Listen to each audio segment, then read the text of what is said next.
No caso, para a ex-sogra da minha irmã, não deixar que o meu ex-cunhado ficasse na casa. Porque, infelizmente, até hoje ele é um dependente químico usuário de drogas, né? Enfim, voltamos para o Brasil. Eu não tinha aonde realmente estar ficando. A minha casa era uma casa grande, de 6 cômodos, com 2 cômodos no fundo. Então eu prontifiquei de falar para o meu ex-marido dele ficar com o meu filho, embora nós éramos vizinhos, ele ficar com o meu filho na casa da mãe, até eu poder me estabilizar. Enfim, cheguei lá, fiquei nos 2 cômodos do fundo. A mãe do meu ex-cunhado, infelizmente, ela omitiu, dizendo que meu ex-cunhado não morava lá, só que ele estava morando. Quando eu cheguei na residência, por muitas vezes eu peguei, vendo certo tipo de movimento na minha casa, ele usando como pontos de drogas, colocando carros roubados lá dentro. E a mãe dele falou que ele não estava morando lá, só que infelizmente ele estava. Na verdade, quem não estava residindo muito no local era ela, porque ela ficava mais na casa da filha à noite, devido à filha trabalhar e ela cuidar do neto. Ela levava minhas 2 sobrinhas e ficava cuidando dos netos na casa da filha.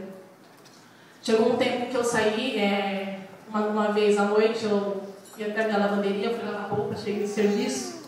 Infelizmente, eu me deparei com um pacote muito estranho, ao qual eu nunca tinha visto na minha frente. E eu fiquei muito nervosa, era um pacote transparente com pó branco, eu não sabia o que era. Então ali eu liguei imediatamente para uma amiga minha. E ela falou: Gi, sai daí, porque isso aí é cocaína, né? Tipo, isso aí é droga pesada. Aí eu não sabia como, de repente, estar ligando para minha mãe, deixar minha mãe nervosa. Eu então saí da residência e fiquei na casa da minha amiga num período de 3 meses, lá de favor, né? Chegando a deixar meu filho na casa da minha ex-sogra, poder ficar longe do meu filho, na verdade até hoje, vamos dizer assim. Chegando na casa da minha amiga, fiquei lá durante os finais de semana. Eu ia para a cidade onde eu morava, que é em Mauá, na Grande São Paulo. Buscava meu filho aos finais de semana, ficava na casa da minha tia e assim sucessivamente, né? Voltei para a casa da minha amiga e o estranho é que nessa época eu estava desviada. Eu tenho 13 anos de convertida, né? Sou 13 anos de convertida, 13 anos batizada pela igreja presbiteriana. Só que eu fiquei 2 anos afastada do caminho do Senhor. E nessa época em que eu estava na casa da minha amiga, da Denise, que eu agradeço até hoje a família, porque elas me ajudaram muito, eu, por incrível que pareça, 3 meses eu desci num ponto errado do ônibus, todos os dias pegando o mesmo caminho, e mesmo afastada do caminho do Senhor, eu digo assim, sem ânimo de ir para a igreja, porque eu orava, eu buscava o Senhor da minha forma, espiritualmente falando, né? E ali eu desci do ônibus, eu ouvi na Rádio Vida, que é uma rádio lá em São Paulo, uma rádio gospel, desci do ônibus, eu olhei assim, eu falei, nossa, desci no ponto errado, por quê, né? Eu olhei assim, na hora que o ônibus subiu, me deparei com uma igreja, e o Espírito Santo me tocou, né? Entra. Eu falei, não vou entrar. Eu não vou entrar, eu vou subir. Continuei subindo e ouvindo a rádio pelo celular. Subi na rua, me deparei com uma outra igreja evangélica. Aí o Senhor, o Espírito Santo me tocando. Entra.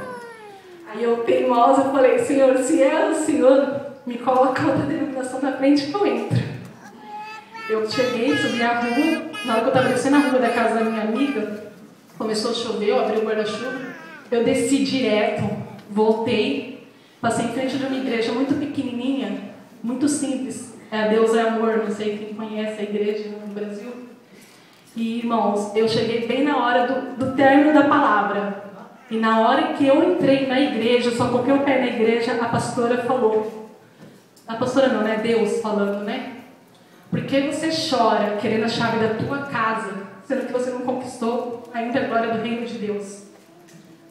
E ali eu comecei a me derramar, comecei a chorar, conversei no final do culto com essa pastora.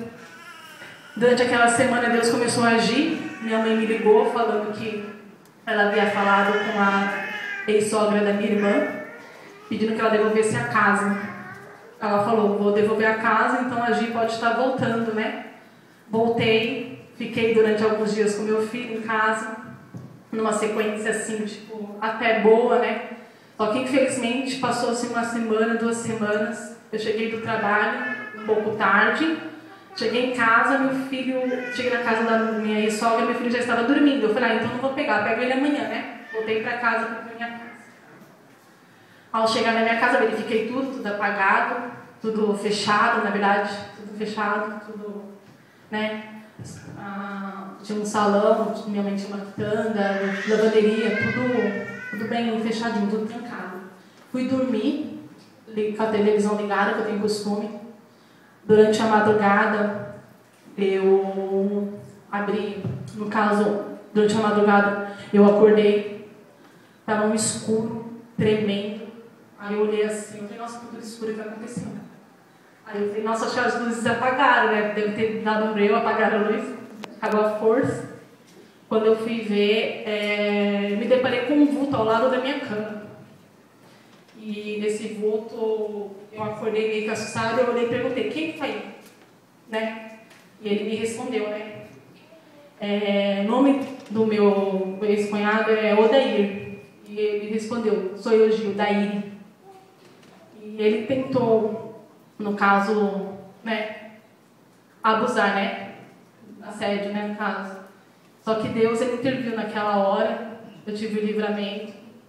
Ele falou para mim que ele estava ali para poder abusar de mim e poder me matar. E eu não entendi até então por quê. Isso faz exatamente 2 anos hoje. Né? Eu estou aqui para honrar o nome do Senhor, porque antes mesmo disso tudo acontecer, o Senhor me colocou uma serva diante, né, de mim, uma serva do Senhor, ao qual a mesma estava na minha residência, visitando a mãe dele, orando por ela, porque ela é evangélica. E na hora que eu estava chegando, ela falou assim, moça, Deus está mandando falar com você. Ela chegou, olhou, ela falou assim, olha, você falou para mim que ele está na tua vida e que ele vai te dar um livramento de abuso. Aí ela perguntou se eu aceitava, porque nem tudo eu aceito, né? Eu falei, não, eu aceito. E realmente Deus entrou com providência na minha vida naquela hora. Ele falou que não estava drogado, não tinha se drogado, e que ele ia fazer aquilo porque estava desnorteado.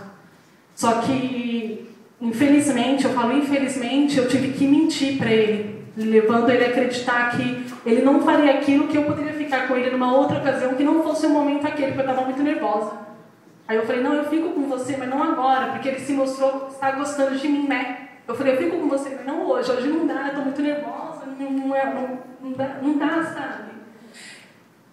E ele falou assim, tudo bem, eu vou embora, só que é o seguinte, eu volto à noite aqui pra gente ficar junto. Só que é uma coisa, eu não tenho nada a perder na minha vida. Pra mim, tanto faz matar ou morrer. Se você estiver mentindo pra mim, eu te mato. Eu volto, eu faço o que eu quero fazer e eu mato você. Aí eu falei, não, tudo bem. E ele foi embora. Eu não voltei mais pra minha casa. Eu creio que o Senhor tem dado um livramento. A minha irmã hoje mora no Japão pelo mesmo motivo, porque ele a jurou de morte. Né? Então, é por isso que eu amo o nome do Senhor, porque nós estamos aqui hoje. E se eu creio que Deus até hoje não entrou com uma providência mais dramática na vida dele, é porque Deus tem uma obra muito grande na vida dele. Eu não tenho raiva, não tenho ódio. E eu estou aqui para honrar realmente o nome do Senhor e dizer que Deus realmente Ele trabalha nas nossas vidas, horas que a gente menos espera. A gente acha que Deus não está conosco, a gente acha que Deus, Ele realmente nos esqueceu, mas Deus não esquece da gente. A gente pode desistir de Deus, mas Deus não desiste da gente. Né? E esse é o meu testemunho. Deus estava me aquietando para que eu pudesse estar falando, que é exatamente 2 anos. Até então, 2 anos eu não fui mais à igreja. Eu acho que eu fiz uma visita perto da casa da minha tia, onde eu estava, mas eu não cheguei a frequentar a igreja. Eu fui aqui na igreja, na Assembleia, na igreja, no caso dos pais da Letícia, né? Aqui. E foi a primeira igreja que eu fui aqui no Japão. Depois estive na JMEAD, aí eu conheci a Midori, que não está mais aqui. E hoje eu estou aqui, né, para poder glorificar. Acho que creio que foi o Senhor que escolheu o lugar certo para eu poder estar falando, conversando, passando para os irmãos, né? E realmente Deus, Ele trabalha a nossa vida e Deus fala com a gente quando a gente menos espera.